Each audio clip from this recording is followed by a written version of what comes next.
freight train rolling, bringing truth bombs down the line. Promoting the Southland 1 week at a time.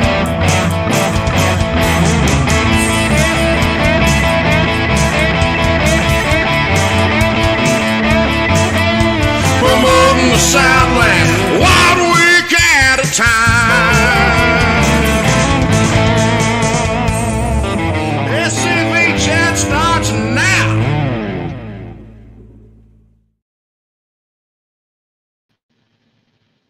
Bonjour et okay.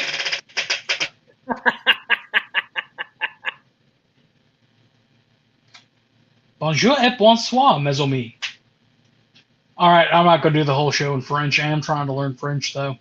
Good evening, everybody. It is currently 7:02. We're running a little bit late, but it doesn't matter. It's still time for SCV chat. Before we get started, as usual, the views and opinions expressed on this program are not necessarily those of the SCV, HGEC, any division, brigade, camps, or other subsidiaries. Strictly those of us who are expressing them. Now that we got the disclaimer out of the way and we've covered our butts, that's why we do the disclaimer. Hello! See Jack DuPont in the chat, Corey Waffer from Arkansas, Michael C. Hardy from the Great Tar Heel, or Old North State, rather. If y'all don't have anything to do on Sunday nights, go check out his historical podcast or talk show. Yes. David Pope, good evening. The Lone Ranger, Chuck McMichael's in the chat. Sean McFall, Paul Gramling, Jr., damn it. Johnny Jenkins from Missouri. We got a bunch of boys from the, I don't speak English. I speak Southern. I think everybody knows I'm still trying to learn English. He's just trying to learn how to read. Anyway, hope everyone is having a great evening. We've got a lot of folks from the ATM on tonight. So that's great, and I hope that wasn't copyrighted. Moose, how you doing, buddy? I'm doing good. School's out. Shift your head. There we go. I'm the light. We're getting a little bit of a glare. We usually only have that when Daddy Moose is on. I'm sorry. I didn't mean to make fun of the follically challenged. I hope he's watching this. He's going to give you a call after the show.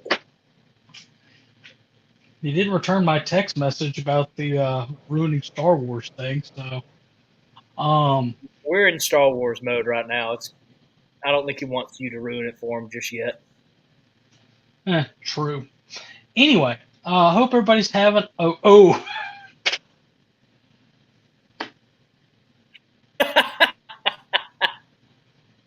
Faversham to you too. Just really quickly, for those who are interested, our good friend and often guest on this show, Carl Rare-Proppin Jones, Faversham to him.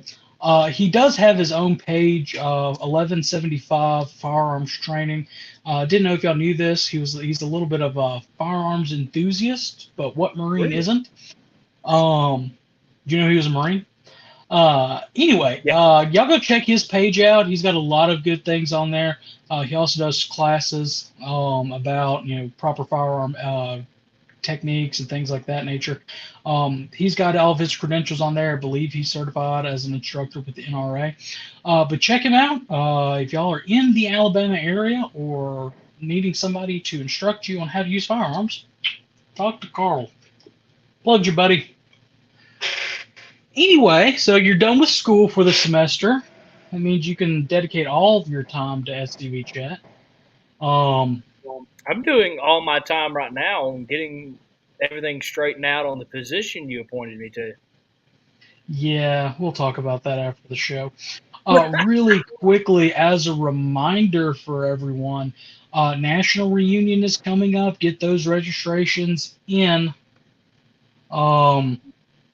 Get those registrations in. It's going to be a great time in Georgia.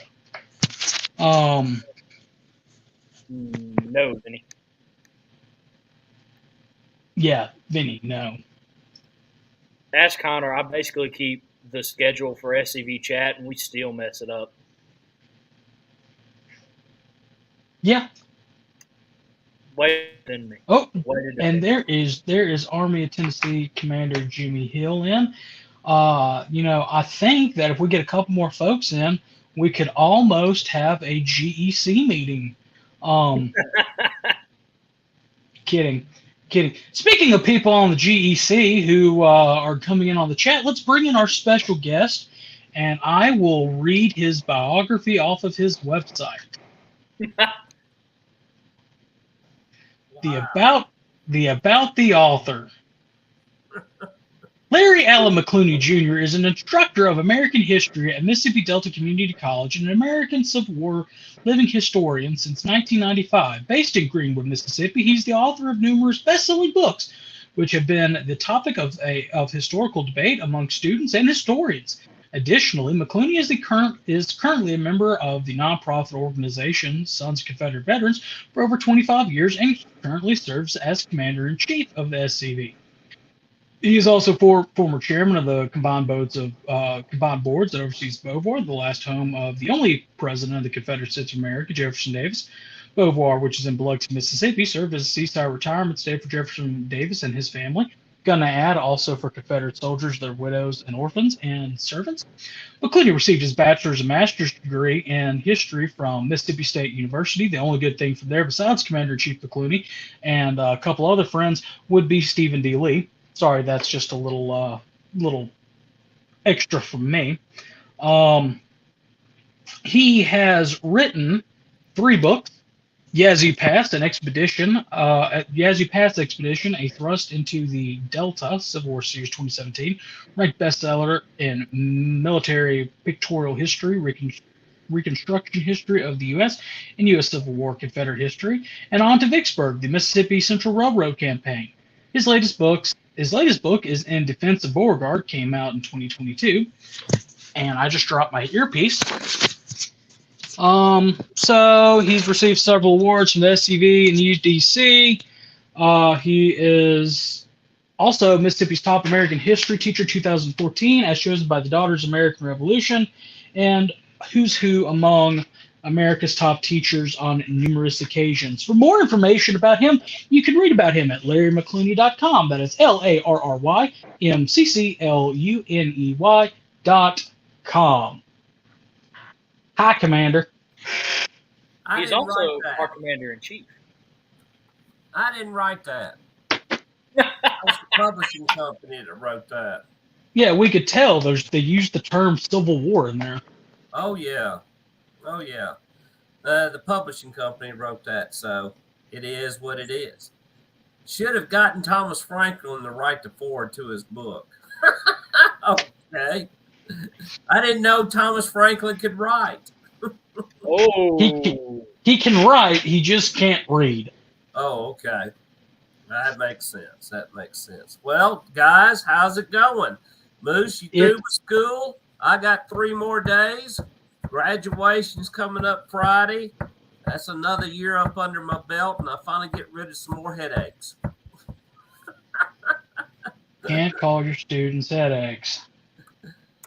All right. I'll say it after Friday then. Exactly. All right. Gotta wait. By the way, Moose, when I was headed to Louisiana Friday, we saw the Moose discount store. Did you not get that text? I don't think I did. I tried to get a picture of it as we went by. It said Moose discount store. It's definitely where we got our moose. I don't know what they were selling. I don't know what they were selling, but they sell copies of me. Yeah. It's where you buy your moose for your various projects. How's it going, guys? I'm doing fantastic, and that's complete sarcasm, and I'll fill you in on our call after the show. Yeah. Or actually, I'll fill you in this weekend while we're out and about doing things. Well, that sounds pretty good. But you're going to have to keep a lot of it low-key because the wife is going to be with me this weekend. It'll be her first reenactment out since 2018. and we're looking forward to Annette being there. Yeah. Well, guys, so you read the book. Yes, sir. We have read the book. Bring up the picture of the book.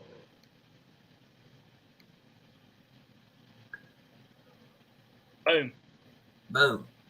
There it Boom. is. I got to give credit to the wife for picking out the cover. I thought she did a really good job.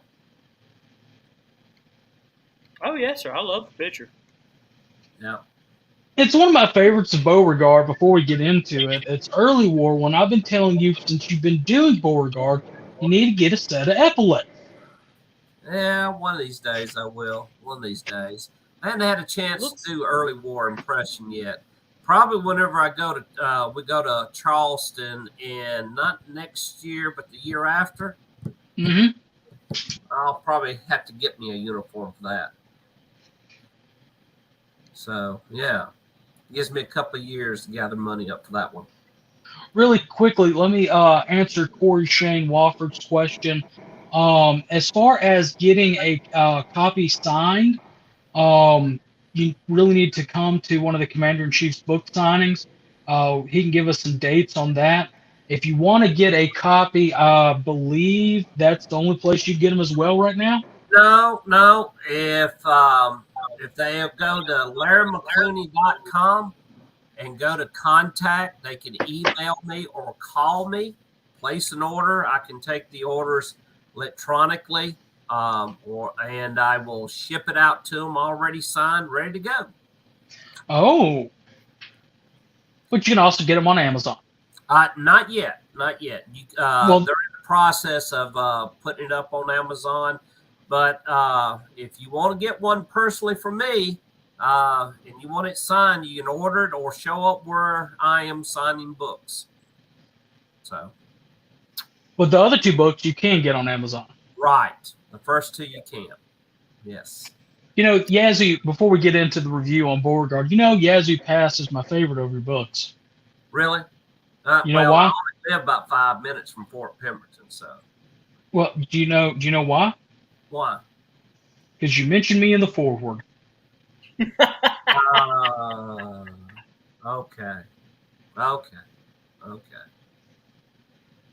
Anyway, so quick answer a question in the chat.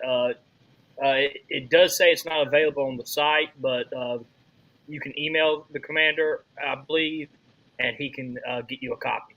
Yes. A signed copy at that. Yes, and Lee Hatterbaugh, yes, I'm bringing books to Athens, Alabama.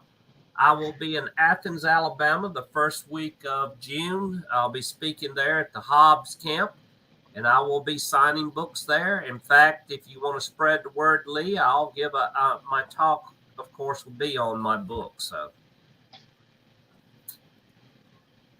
and no, John, he's not going to make the trip to Detroit. now, yeah, third week. Yeah, the third week in June. So, let's see, that is the Thursday before the Forest Boyhood Home. I'll be there. So looking forward to that. But yeah, anybody that wants a copy of the book before it comes out on Amazon, I'm not sure when it will be released on Amazon. It should be soon, but you can order the first two books from Amazon from that site. Or you can just Google my name for the two books. And sometimes you can find them a little cheaper than Amazon here and there. But my book, the newest one, if you'll reach out to me, give me a call or email me, I'll send you a copy. They're $25 paperback, $30 for hardbound, $7 for shipping and handling. So, yes, Jack, the SCV does own the Boyhood Home. yes. So let's get into, well, before we really dive into the hard-hitting questions, Vinny had one that I kind of want to go through just because of our personal relationship. That I kept getting updates on the book because I love you and everything like that. I'm using my mouse on my there it is. What is it like being an author? And tell everybody the story about getting this book published, how it was different from the other two books. Basically, this is my third book, and I average a book about every 2 years, which is almost the life of a book before you need to turn out another one. If you plan on getting rich by writing books, you can forget that. It's more of a dedication and love of contributing to the wealth of knowledge to people. The reason why I wrote this book, Borgaard has become more of an interesting character to read about and learn about. And of course, I got talked into portraying him a few years back, and I do take it to the extreme whenever I portray it, because one of the big interesting things about Beauregard is that he was a kind of a vain man about his looks, and he felt like he had to present his best to the troops. That way they recognize he is a general. He dyed his hair, he dyed his mustache and beard to keep that youthful look. So yeah, whenever I do it, I go out and dye my hair, mustache, and beard. So yeah. But the thing about Beauregard is that a lot of people don't realize is that he was the second most victorious general in the Confederate Army, next to Lee, of course, but yet he is only remembered for his loss at Shiloh. He saved Richmond along the Petersburg lines when he only had about 15,000 men up against Butler, who was coming up the James River at the Bermuda 100. And his job was to try to secure an opening into the Petersburg-Richmond lines for Grant to exploit before Lee could get his army there. Basically, Beauregard held the defenses, if I remember correctly, with somewhere like about 5,000 men. A lot of them were old men and children to hold off the Federal Army. But my main interest was that if this is such a this general was such a success, why is it he's only remembered for Shiloh? And the more you read about him, that's when I uncovered the political intrigue that was taking place between him and Jefferson Davis. Was Jefferson Davis jealous of him? There might have been some of that. Jefferson Davis was not a very forgiving person. He'd never been that type of person, even before he became president of the Confederacy. And one of the big things that I reveal in the book was that, keep in mind, Jefferson Davis, when he was elected president of the Confederacy, he was elected provisional president. In February of 1862, he was finally inaugurated as the official president. But after the success of Fort Sumter and Manassas, believe it or not, Borgaard, there was a movement to nominate Borgaard to become president of the Confederacy. And Borgaard had no political ambition. His ego was stroked, I believe, because of the attention he was getting. And he had no political ambitions. In fact, he had a taste of politics when he tried to run for mayor of New Orleans and lost. He got beaten by a candidate in the Know Nothing Party. But that was his only taste of politics, and he didn't care anything about it after that. He had a bad taste in his mouth, and he thought politicians at that time, just like Sherman viewed reporters, he thought politicians should be pretty much taken out and shot. At least he had that attitude. Ron Kennedy writes, "Do you think that the defense in New Orleans would have been done better had Borgaard not been replaced by Braxton Bragg?" Well, I would say this, Ron. Keep in mind, Braxton Bragg actually becomes general of the Louisiana State Troops right after um, Louisiana has seceded from the Union. Bragg had offered Borgaard a colonelcy to be over the artillery of Louisiana, and Borgaard turned it down because he thought it was an insult at the time, because he actually graduated ahead of Braxton Bragg. And if you remember the old Army, that men who graduated before you, they thought they should have higher ranks. Interesting thing, though, since you brought that up, Ron, that Beauregard, the book is not it's not a biography. It is I would put it written like a court case. I present evidence throughout the entire book that points out that Beauregard was pretty much done wrong with his replacement by Bragg. In fact, Jefferson Davis never forgave Beauregard for one, the death of Johnson, two, the loss at Shiloh, and three, the retreat from Corinth. And I'll get back to your question there in a minute, Ron Kennedy. I didn't mean to get off topic, but I'm just pointing out the theme of the book was to try to establish Borgaard, that show how wrong it was by Davis. In fact, Robert E. Lee wrote several letters that Bragg was in the West Theater, and then of course by Johnston eventually during the Atlanta campaign.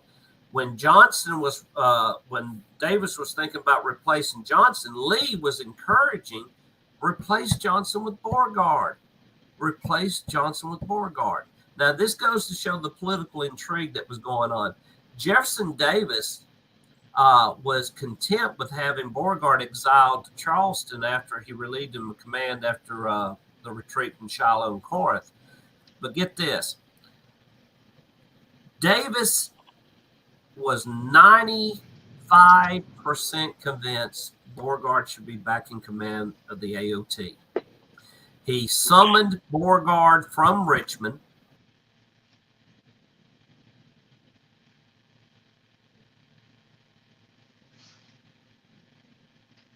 You there, Commander? He is not there. Well, he'll be back. He froze for a moment. Why does this always happen on our shows? I blame you. Okay. Naturally. Fair enough. Everybody still out there? Everybody still out there? Did we just lose Larry? Did we lose the chat heads too? We look like we're live on air still. Yeah, we're live. Carl, if you're still watching, type something. People type something in the chat, please, to make sure that we are live. Okay. Yes, John McCluney says we're still here. All right. Yeah, we just good. lost CiC. Okay. Good. YouTube's still live too. Well, we're waiting. Paul Gramlich's still here. That's all that really matters. It really is. To have a legend in the chat, really, it's an honor. Michael C. Hardy's still here. Charles is here. Gotta get Charles back on. Cousin Chuck Larrett. So, while we're waiting on the Commander-in-Chief to come back, that's one thing I love about the SCV is that we always joke that we scrape up kin, and for years Charles and I have been talking about our ancestors from Copiah County. And this past 4th of July, I put something out about some of my Revolutionary War ancestors, and it turns out that we have one of the same Revolutionary War ancestors. Somebody knocked me off. I don't know who. I think it was Carl. It was probably. But back to what I was saying, when Borgaard was summoned by Jefferson Davis to take over command of the Army of Tennessee after he was going to replace Johnson during the Atlanta campaign, Borgaard got on the train and rode all the way to Georgia to meet Jefferson Davis. The day he arrived, Jefferson Davis took one look at Borgaard and decided he was going to put Hood in command. Where that came from, I have no idea. After all of the promotions of Beauregard to take command, Jefferson Davis decided, no, the last thing. And relegated Beauregard to become the Department of Defense, which had no authority whatsoever to pretty much because the Confederate military guidelines for reporting command of the Army did not.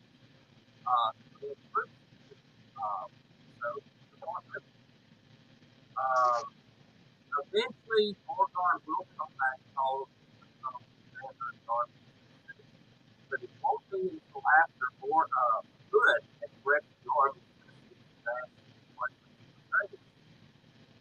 he deals with retreat all the way to Madison, back to Borgaard, who would outfit the Army, reclothe them, reshot them, get them back together. Took him about a week or two, and then right after that, they went off to the Carolinas. He was ordered with what was left of the Army, about 18,000 men, effectives, to hold off Sherman's march through the Carolinas. And he kept reporting how fast Sherman was moving. He didn't have time to stand his ground. And then after that, they replaced Borgaard because they said he was having a nervous breakdown. They didn't believe Sherman was moving that fast.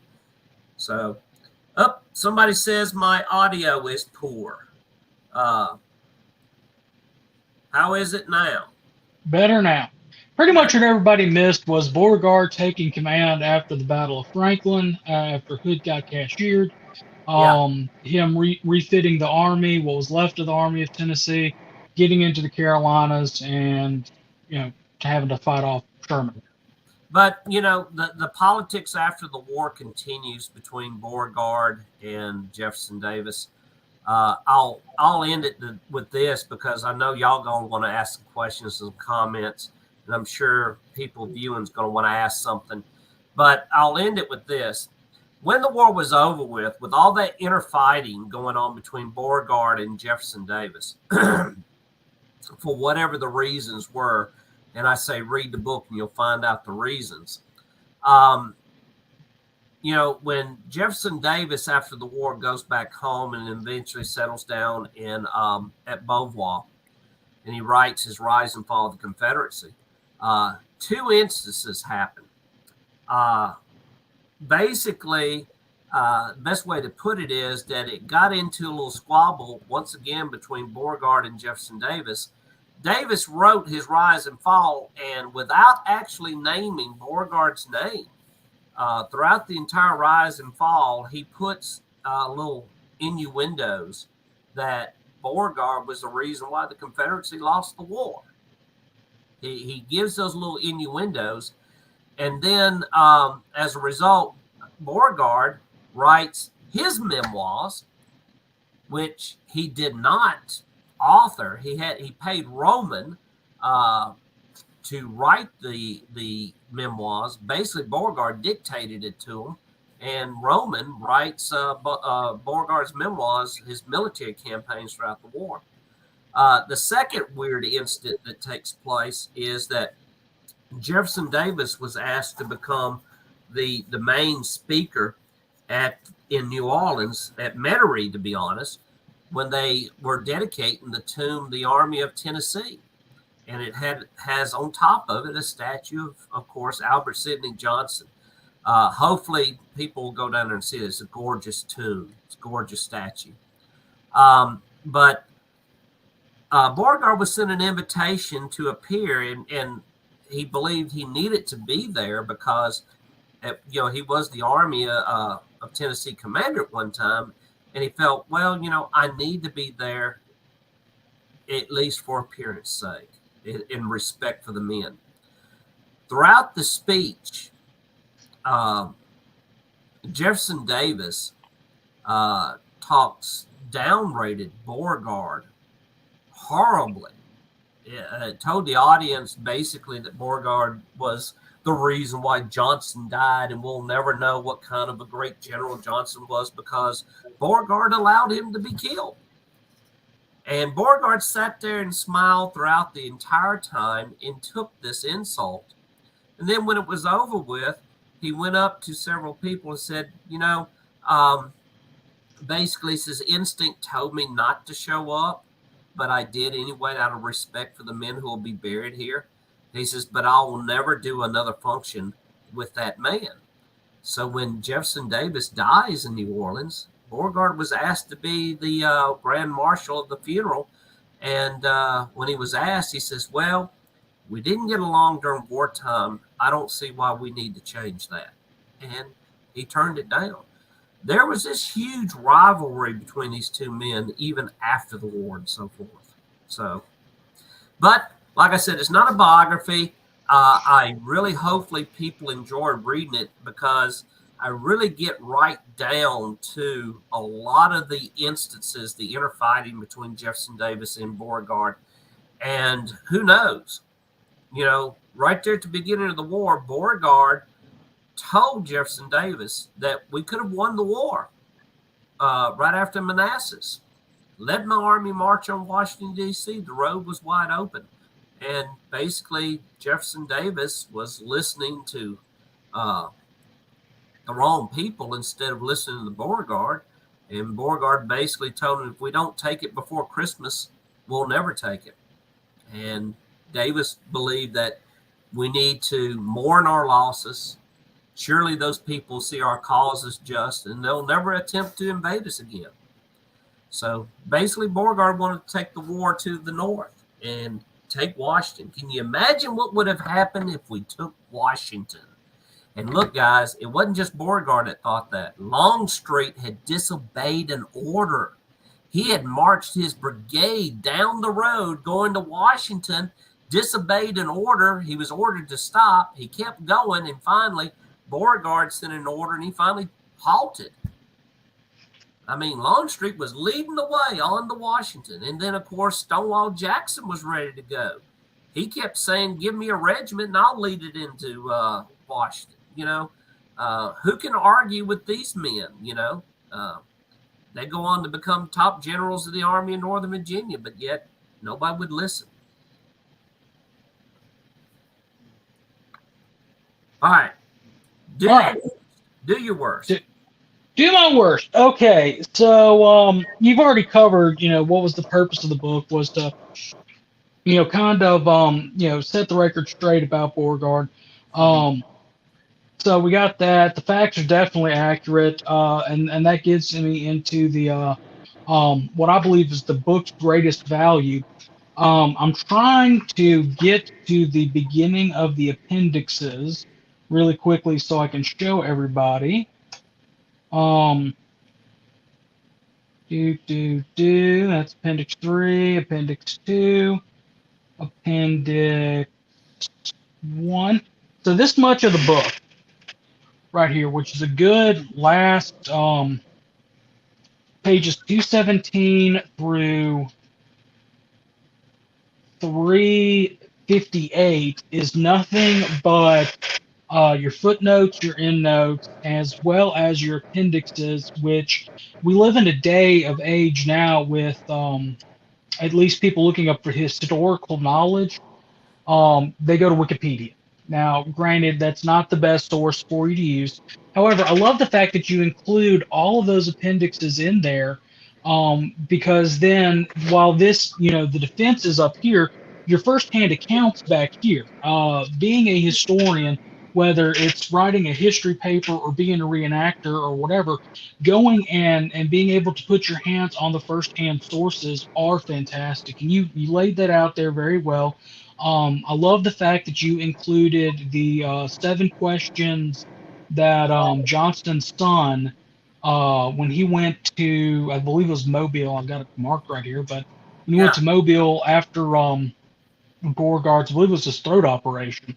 It was a throat operation, and after he left Shiloh and Corinth in early June, the regimental surgeon told Beauregard, who had been averaging about 4 hours of sleep since the retreat from Shiloh, before he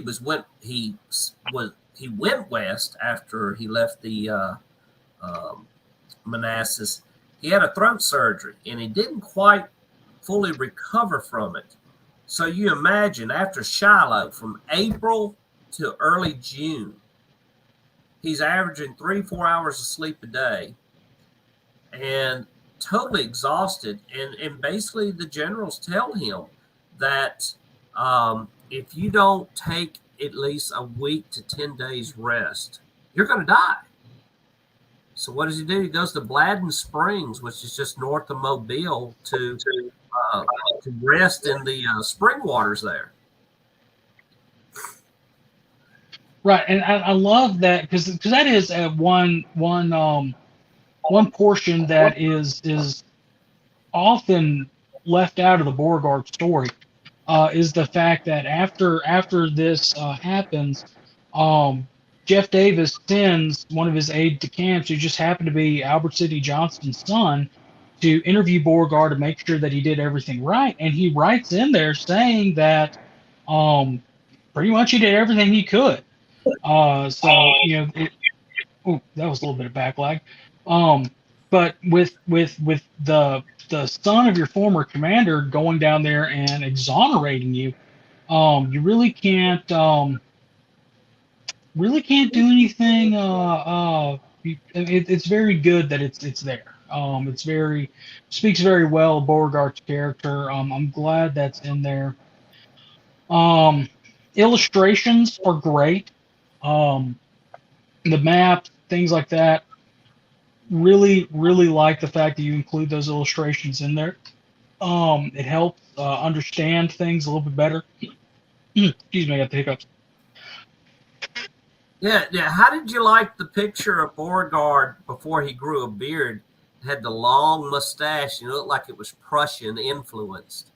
Right, which at the beginning of the war or beginning of the book, you talk about his influence from Napoleon III, but definitely I did like the Prussian influence part because it's at least from the military, the Prussian example, Frederick the Great, who was for lack of a better term, those were the two styles during the Napoleonic era. It was either Napoleon or the German example. Well, the thing was finding a photograph of Beauregard during the Mexican War era with no mustache and no beard. Oh. Yeah. Which, well, I'm not going to spoil it for him, but young Felix there, he does have a shoulder forward. The one complaint I will have is there's no mention of Judah P. Benjamin in here. He's Benjamin's. I do mention that he had issues with the cabinet members of Jefferson Davis when he started putting in certain requests to start moving on Washington. And it seemed like the cabinet kind of rallied around Jefferson Davis, whereas the Confederate Congress was, we need to turn Beauregard loose. Let him take Washington. So, trying to think of whatever anything else I have within my book review. I do believe that this should be in every Confederate historian's library, mainly because it is a like I said, it includes, not only is it a good read, but it also includes firsthand documents, portions of the OR, things like that, which we're to be the authority on everything Confederate. We need those firsthand accounts. That's the first thing you learn in becoming a historian in history classes in college. firsthand accounts are very important. Yeah. Right. And the other one is easy to understand the ideas. Like we were discussing before the show, how you presented it not so much as your typical biography, because there is a biographical portion and some biographical nuance to it. There is the fact that it reads more like a court case, which you're setting up your evidence against 160 almost 160 years worth of academic research. And I say research, loosely going by the main. Well, we'll listen to Davis over that. Not saying that Davis doesn't need to be listened to, but you finally express the unheard side of the story, Yeah. which is very good, and that's also a theme in several other of your books that you've written. Especially Yazoo Pass. I think your book is the only book on the Yazoo Pass. It is. The Central Mississippi Railroad campaign is not that well known. And finding those niche, interesting portions of history is something that we really need to focus on as well. Kind of like what Michael Hardy's been talking about as far as learning your local history and things like that. Those niche portions of history are important as well. So that's my take on it. What was it? You want me to address Lori Adams asked a question. You want me to address that now, or y'all going to take a break before we address questions? Go ahead. Okay. Yeah, go ahead. Lori Adams wrote, how did President Jefferson Davis come down on the Shiloh difference between Borgaard and Bragg? Well, let's put it this way. Borgaard actually left Bragg in command of the Army of Mississippi. That's what it was called before it was changed to the Army of Tennessee. After the retreat of Shiloh, and let me back up for a second. Why did Beauregard retreat? The intel, the information that he had was that Buell was 2 to 3 days away. Lost him, Jim. I'm sorry? We lost you there for a second. Can you hear me now? We can hear you now. Okay. Yeah. Well, like I said, they didn't have telephones, radios back then, but the information that Beauregard had at Shiloh on the first day, right at just before it was announced that Johnson had been killed, that Buell was 2 to 3 days away. That came in from a cavalry report that was monitoring and shadowing the Buell's army as it was approaching Savannah, Tennessee, which is right across the river from Shiloh. But when Beauregard retreats and reorganizes the army at Corinth, the army was actually larger up under his command when he reorganized it at Corinth than it was when they marched out to go to Shiloh. And when he finally leaves Corinth in retreating after being laid siege to, he saw that they were about to be trapped. And plus, on top of that, the diseases, the typhoid, there were more of his men were dying from diseases and typhoid than Yankee bullets. He had basically beaten the Federals at Corinth in every little engagement. So they were laying siege and trying to encircle him and trap him. And he saw the writing on that wall and retreated. But when he finally established a new headquarters in Tupelo, Mississippi, he left Bragg in command to go to Bladden Springs to heal. Now, he had sent a letter to the War Department. Now, back then, just like now, when a commanding officer leaves his army, he has to have permission first. Well, he sent his medical reports to the War Department. He sent a letter notifying the War Department that he is leaving Bragg in command and is going to Bladden Springs to heal. Cooper had received that report and that request. Jefferson Davis was very upset with this because he believed, as commander-in-chief, and probably rightly so, I will give Jefferson Davis that the report should have come to him because he was Beauregard's boss. I'm the one that would give you the opportunity to request leave, and I would be the one to grant it. So he used that as an opportunity, but the proper channels was to go through the War Department and then to the president. Jefferson Davis would not receive the letter or the reports until after he could hear the report from William Johnston, which was Albert Sidney Johnston's son. And as a result, Jefferson Davis took this as an opportunity to put Bragg in command. Now, this goes to show how cowardly Davis was. He would not comment to Borgaard at all and say he's been relieved of command. He told Bragg, I leave it to you to tell Borgaard he has been relieved of command. And from June till he finally accepted his fate and went to Charleston, which was sometime like in November of '62, Davis and a lot of Beauregard and a lot of Beauregard supporters in the Confederate Congress was trying to get Beauregard reassigned back to his army. Finally, Beauregard gave it up and said, I will accept my fate. And he says, if I'm going to be in exile, I'm going to do the best I can. And he'll make Charleston a more heavily defended city than Richmond itself or even Washington. So, say what you want to about the man. I think he kind of got a raw deal here and was not given the opportunity to defend himself in a court-martial or even explain why he was in Bladden Springs.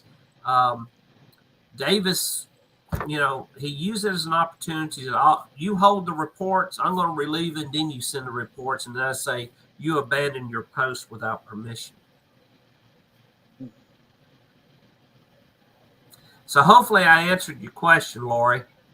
I don't know. Say there was some ego differences between the two. Say Davis was a little jealous of Beauregard at the beginning of the war, of all the attention. Just keep in mind, Davis actually did not want to be president. He accepted it. He actually wanted to be a general. And he micromanaged everybody throughout the war. The only person he didn't micromanage was Robert E. Lee, and Lee knew how to play Jefferson Davis. But go ahead. Any more questions? I can talk and talk and talk. Oh, we've got several that folks have sent with stars in. So David Pope asked, Commander, what's your take on Beauregard's November 1861 letter published in the Richmond Whig? Yeah, I know what he's talking about. That letter he's referring to. Well, there was two reasons for that letter. One was to stir up support for the surrounding inhabitants, but also that letter was Beauregard's report on Manassas that was released without his knowledge, and Jefferson Davis got upset because the report for Manassas should have come to him. Somehow, a reporter from the Richmond Whig got a copy of the report and published it. And as a result, Davis felt like, this was an insult. Beauregard's putting his report in the Richmond Whig instead of sending it to me. And he's trying to play me because I told him he couldn't march on Washington. Throughout the entire time, between that time in November, Beauregard's asking for supplies, asking for this, asking for that, just so he can prepare for the march on Washington itself. And then it was sometime after that, when they get into a lot of political debate, that Beauregard finally just gave up and said, send me somewhere else. All right. And fellow author Samuel Mitchum asked, what do you think was Bobo's greatest battle/campaign? And he didn't say that, he didn't call him Bobo, but we've got a little joke behind that, and he knew it was coming. Yeah. Thank Tom Strain for that one. Well, battles. I would have to say it would have to be the first Battle of Petersburg. The first Battle of Petersburg. Notice it said battle, not siege. Borgaard took 5,000 men. A lot of them were children. A lot of them were old men. And he holds off Ben Butler at the Bermuda 100. But there were other great battles he had done. Think about all the great battles he had done while he was in exile in Charleston. The 54th Massachusetts that charged Battery Wagner. On Battery Wagner. How about his defense of Charleston against the Federal Navy when they tried to take on Fort Sumter and it was repulsed? But I would have to say that one of his greatest battles has to be the Bermuda 100. But I mean, that was a masterful tactic. It seemed like a play. It was a play out of Forrest's handbook when he actually fooled Butler, who had about 40,000 men there on the Bermuda 100, and it made it seem like he was outnumbered by Borgaard, and Borgaard was holding him back with about 5,000 men.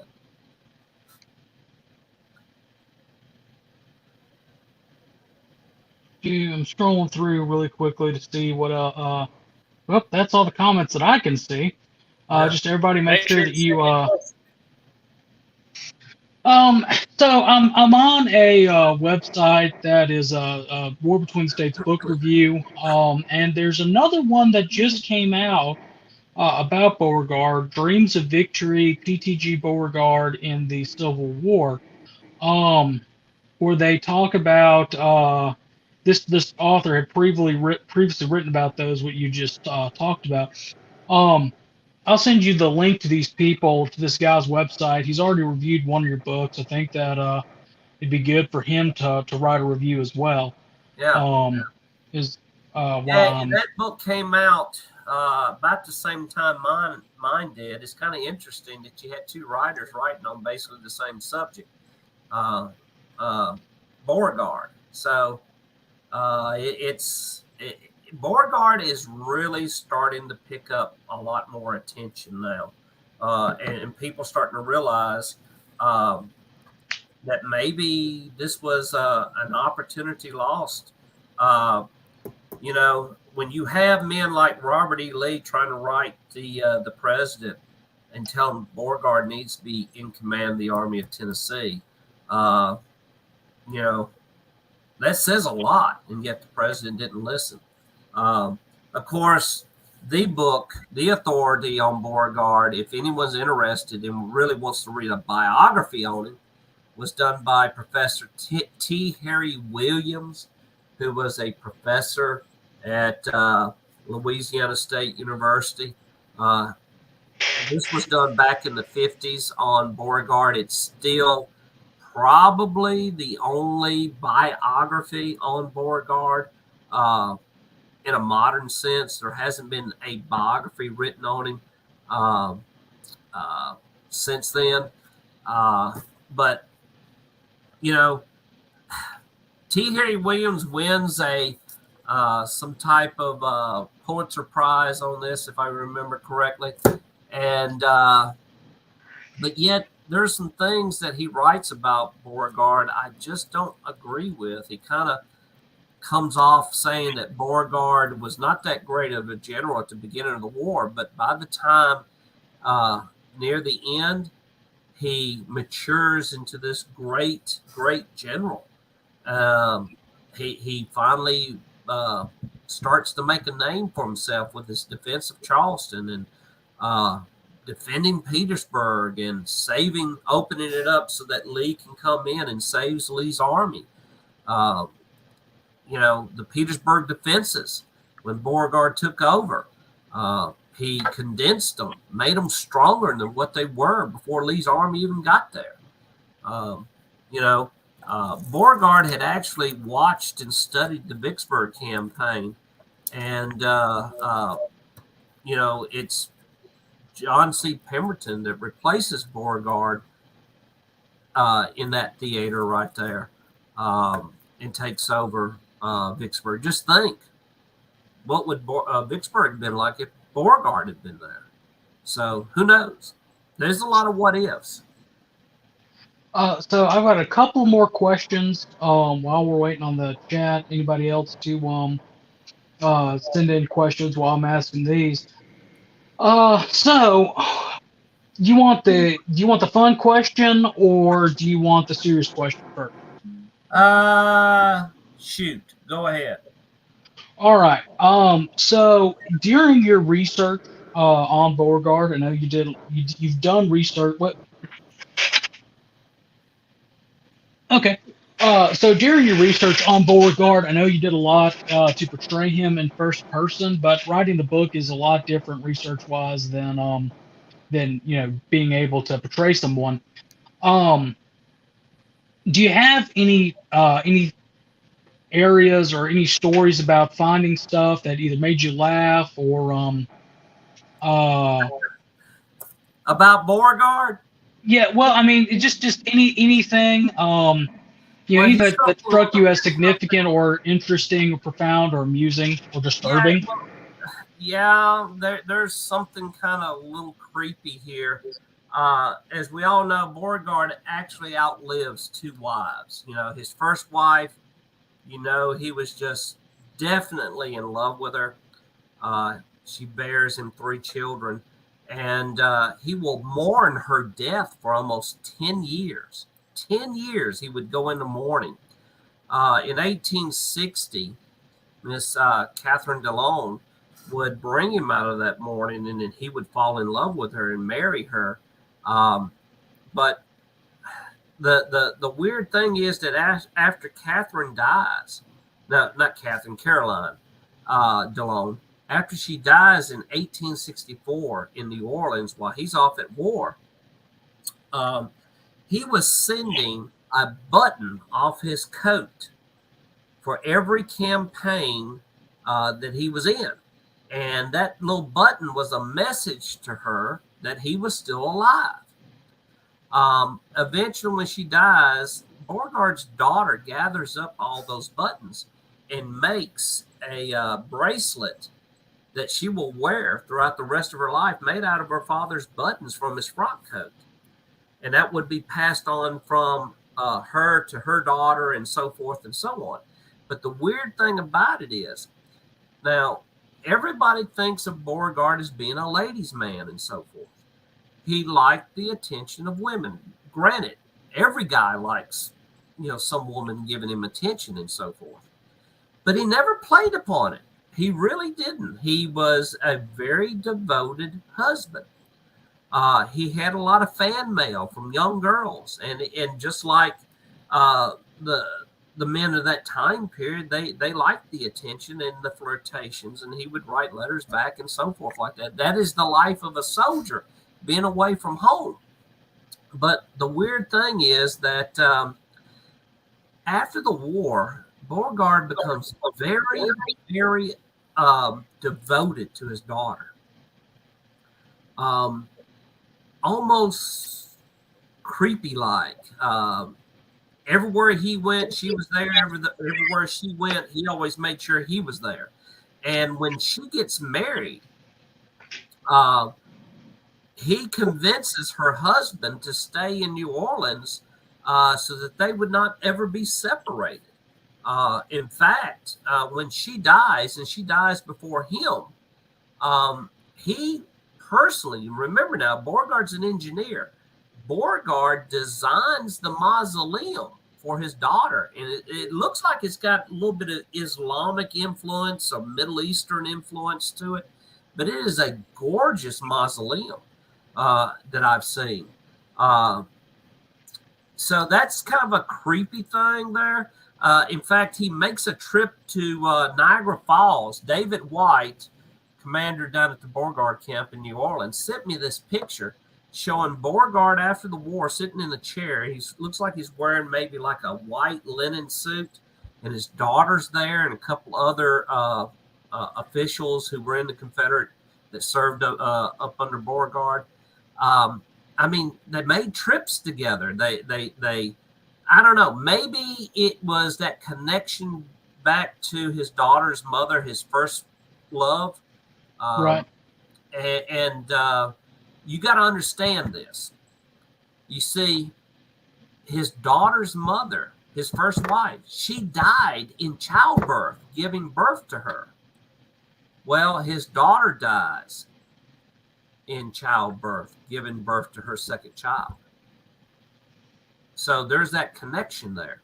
Who knows? But that's a creepy thing. And what was it? During the war, when the war was over with, he was making his way back home. The Federals confiscated his luggage, and he was trying to get it all back. And yes, Ron, Borgaard was Roman Catholic. But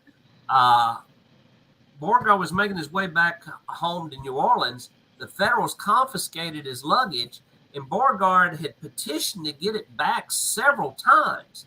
The Federals wanted it because they thought maybe there might have been reports or documents or something other in there, that they could use against some of the leaders if a trial came up, things like that.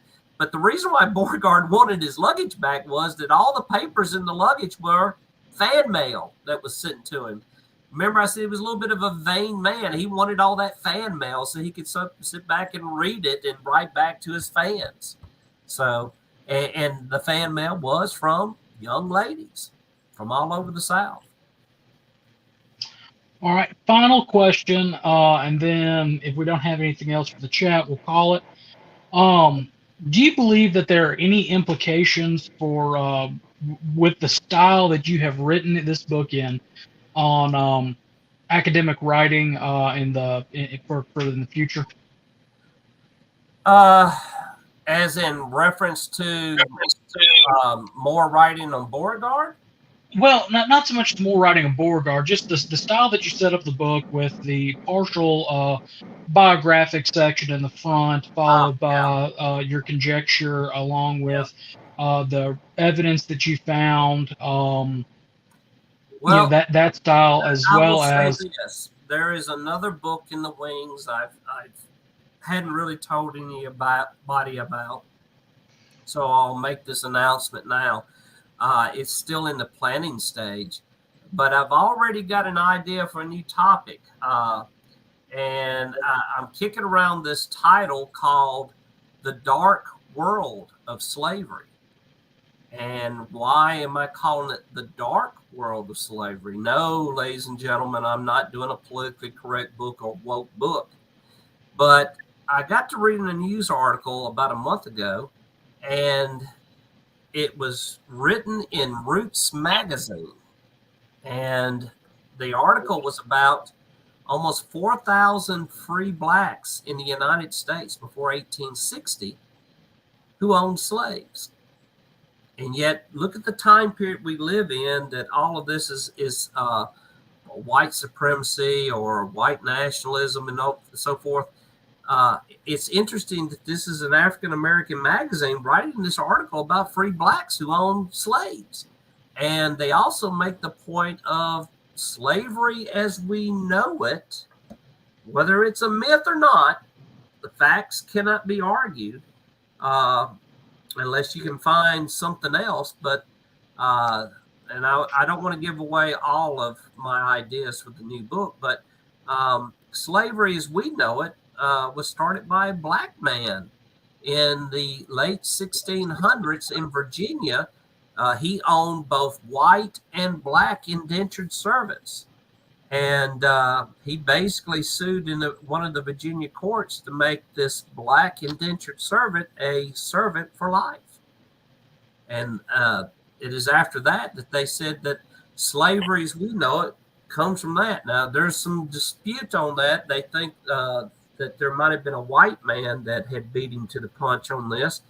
But still, the facts are facts. A black man suing in court to keep a person in indentured servitude for life? Come on. That's got to be a story. Being from Mississippi, Connor and Harrison, we all know about William Johnson, a free black who owned slaves. So Barber of Natchez. Yeah.